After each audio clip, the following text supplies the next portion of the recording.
الحمد للہ وحدہ والصلاة والسلام علی من لا نبی بعدہ اعوذ باللہ من الشیطان الرجیم وما ارسلنا قبلک من المرسلین الا انہم لیاکلون الطعام ویمشون فی الاسواق۔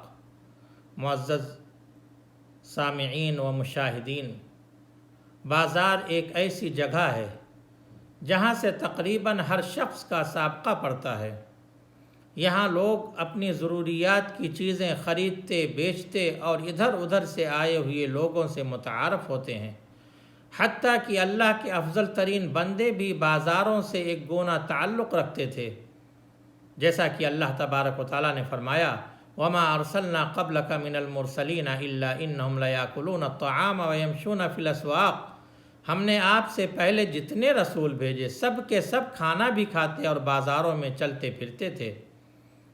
لیکن اس میں کوئی شک نہیں کہ بازار انسان کی صرف ضرورت ہے، اس کی فضیلت نہیں ہے، کیونکہ بازار شور و شرابہ، جھوٹ دھوکہ، فواحش و منکرات کا مرکز ہوتا ہے۔ وہاں للہیت کم، مادیت زیادہ دکھائی دیتی ہے، ذکر الہی کا اہتمام کم سے کم تر، اور جھوٹی قسمیں کثرت سے کھائی جاتی ہیں۔ اس لیے نبی کریم صلی اللہ علیہ وسلم نے بازار کو بدترین جگہ قرار دیا ہے۔ لیکن چونکہ بازار انسان کی ایک ضرورت ہے، لہذا شریعت نے بازار میں داخلے اور وہاں اپنی ضرورت کی چیزیں خریدنے اور بیچنے کی اجازت دی ہے۔ البتہ اس کے لیے کچھ آداب رکھے ہیں جس کا پاس اور لحاظ رکھنا مسلمان کے لیے بڑا اہم ہے۔ ان میں سے چند اہم آداب آج کی مجلس میں بیان کیے جائیں گے۔ پہلا ادب یہ ہے کہ بازار ضرورت اور حاجت کے تحت ہی جایا جائے۔ وقت گزارنے، سیر و تفریح کرنے، لوگوں کی بھیڑ دیکھنے کے لیے جانا مناسب نہیں۔ حضرت سلمان فارسی رضی اللہ تعالیٰ عنہ نے فرمایا سب سے پہلے بازار میں نہ داخل ہو اور نہ سب سے آخر میں نکلو، کیونکہ بازار شیطان کے دنگل ہیں اور شیطان وہیں اپنا جھنڈا گاڑتا ہے۔ لہٰذا ضرورت سے فارغ ہونے کے بعد جلدی بازار سے نکل آنا چاہیے۔ بازار کے آداب میں سے یہ بھی ہے کہ بازار میں داخل ہونے کی دعا پڑھی جائے، اور اس دعا کی بڑی فضیلت ہے۔ حضرت عمر رضی اللہ تعالیٰ عنہ کا بیان ہے کہ رسول اللہ صلی اللہ علیہ وسلم نے فرمایا جو شخص بازار میں داخل ہو اور یہ دعا پڑھے لا الہ الا اللہ وحدہ لا شریک لہ لہ الملک ولہ الحمد یحیی ویمیت وہو حی لا یموت بیدہ الخیر کلہ وہو علی کل شیء قدیر، تو اس دعا پڑھنے کے نتیجے میں اللہ تبارک و تعالیٰ اس کے نامہ اعمال میں 10 لاکھ نیکیاں لکھ دیتا ہے اور اس کے 10 لاکھ گناہ مٹا دیتا ہے اور اس کے لیے جنت میں گھر بناتا ہے۔ بظاہر لوگوں کو تعجب ہوگا کہ اس چھوٹے سے عمل پر اتنا بڑا اجر کیوں ہے؟ حقیقت تو اللہ تبارک و تعالیٰ کو معلوم ہے، لیکن شاید اس کی وجہ ایک تو کلمہ توحید کی فضیلت اور برکت ہے، اور دوسری وجہ یہ کہ چونکہ بازار ذکر الہی سے غفلت کی جگہ، جہاں جاتے ہوئے ہر شخص کی توجہ اپنی ضرورت کی طرف ہوتی ہے، لہٰذا ایسے وقت میں اللہ تبارک و تعالیٰ کا ذکر بڑی اہمیت رکھتا ہے۔ اور اس حدیث میں اسی طرف اشارہ ہے کہ جو شخص بازار میں داخل ہو کر لوگوں کی غفلت اور مشغولیت کے وقت میں اخلاص کے ساتھ اللہ تبارک و تعالیٰ کا ذکر کرتا ہے تو اللہ تبارک و تعالیٰ اس کے نامہ اعمال میں 10 نیکیاں لکھ دیتا ہے اور 10 برائیاں مٹا دیتا ہے۔ بازار کے آداب میں سے یہ بھی ہے کہ نگاہیں نیچی رکھی جائیں، کیونکہ بازار میں با پردہ بے پردہ دونوں قسم کی عورتیں ہوتی ہیں، مسلم و کافر ہر قسم کی عورتیں آتی ہیں، بہت سی ایسی چیزیں ہوتی ہیں جن کا دیکھنا مسلمان کے لیے مناسب نہیں ہوتا۔ لہذا ایک مسلمان سے مطالبہ ہے کہ ایسے حالات میں اپنی نظر کو نیچی رکھے۔ صحابہ کرام نے جب رسول اللہ صلی اللہ علیہ وسلم سے عام راستوں اور بازاروں کی مجالس میں بیٹھنے کی اجازت چاہی تو آپ نے جن شرطوں کے ساتھ اجازت دی تھی ان میں ایک شرط نگاہ نیچی رکھنا بھی شامل ہے۔ بازار کے آداب میں سے یہ بھی ہے کہ متانت اور سنجیدگی کو لازم پکڑیں۔ بازار شور و شرابہ، چیخ و پکار کی جگہ ہوتی ہے، لیکن یہ چیزیں متانت اور سنجیدگی اور حسن اخلاق کے خلاف ہیں۔ توریت وغیرہ میں، پچھلی کتابوں میں نبی کریم صلی اللہ علیہ وسلم کی یہ صفت بیان کی گئی ہے کہ آپ بازار میں شور و شرابہ کرنے والے نہ ہوں گے۔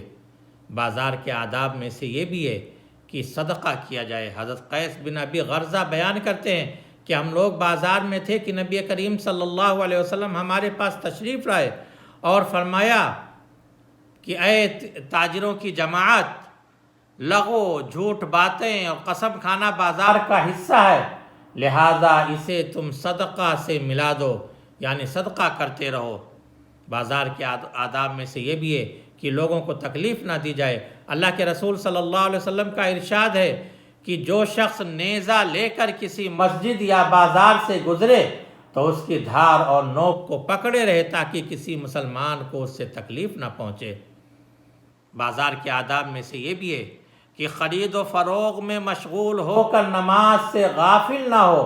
اللہ تبارک و تعالیٰ کا ارشاد ہے رجال لا تلہم تجارۃ ولا بیع عن ذکر اللہ واقام الصلاۃ وایتاء الزکاۃ، کہ ایسے لوگ جنہیں تجارت اور خرید و فروخت اللہ کے ذکر سے اور نماز کے قائم کرنے اور زکوٰۃ ادا کرنے سے غافل نہیں کرتی۔ بازار کے آداب میں سے یہ بھی ہے کہ گھر کی عورتوں کو بلا اشد ضرورت بازار نہ لے جایا جائے۔ اللہ تبارک تعالیٰ کا ارشاد ہے وَقَرْنَ فِي بُيُوتِكُنَّ، کہ تم عورتوں اپنے گھروں میں ٹھہری رہو، اور ضرورت کے تحت اگر نکلنا ہو تو شرعی حجاب اور بغیر خوشبو استعمال کیے ہوئے بازار نکلیں۔ اللہ تبارک تعالیٰ کا ارشاد ہے یا ایھا النبی قل لازواجک و بناتک و نساء المؤمنین یدنین علیہن من جلابیبہن، اے نبی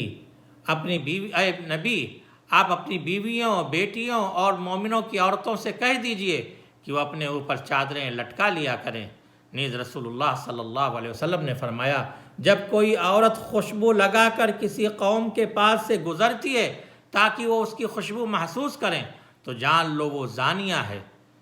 آداب میں سے، بازار کے آداب میں سے یہ بھی ہے کہ آسانی اور رواداری کا معاملہ رکھا جائے۔ اللہ کے رسول صلی اللہ علیہ وسلم نے فرمایا خرید و فروخت اور مطالبے میں نرمی کرنے والے پر اللہ تبارک و تعالیٰ رحم کرے۔ بازار کے آداب میں سے یہ بھی ہے کہ صدق بیانی سے کام لیا جائے، اور اگر سودے میں، سامان میں کوئی عیب ہے تو اس کو چھپایا نہ جائے۔ اللہ کے رسول صلی اللہ علیہ وسلم نے فرمایا ایک مسلمان دوسرے مسلمان کا بھائی ہے، اور کسی مسلمان کے لیے جائز نہیں کہ اپنے مسلمان بھائی سے عیب دار چیز بیچے مگر یہ کہ اس کے عیب کو بیان کر دے۔ بازار کے آداب میں سے یہ بھی ہے کہ خرید و فروخت کے وقت زیادہ قسم نہ کھائی جائے۔ اللہ کے رسول صلی اللہ علیہ وسلم نے فرمایا خرید و فروخت میں زیادہ قسم کھانے سے بچو، کیونکہ یہ عمل یعنی زیادہ قسم کھانا تجارت کو تو فروغ دیتا ہے لیکن برکت کو مٹا دینے والا ہے۔ اسی طرح بازار کے آداب میں سے یہ بھی ہے کہ ناپ تول میں کمی سے اجتناب کیا جائے۔ اللہ تبارک و تعالیٰ کا ارشاد ویل للمطففین الذین اذا اکتالوا علی الناس یستوفون واذا کالوہم او وزنوہم یخسرون، ناپ تول میں کمی کرنے والوں کے لیے ہلاکت ہے کہ جب لوگوں سے ناپ کر لیتے ہیں تو پورا پورا لیتے ہیں، اور جب انہیں ناپ کر یا تول کر دیتے ہیں تو کم دیتے ہیں۔ اللہ تبارک و تعالیٰ سے دعا ہے کہ اللہ تبارک و تعالیٰ ہمیں ان حقوق کی ادائیگی کی توفیق عطا فرمائے۔ آمین۔ وآخر دعوانا الحمد للہ رب العالمین۔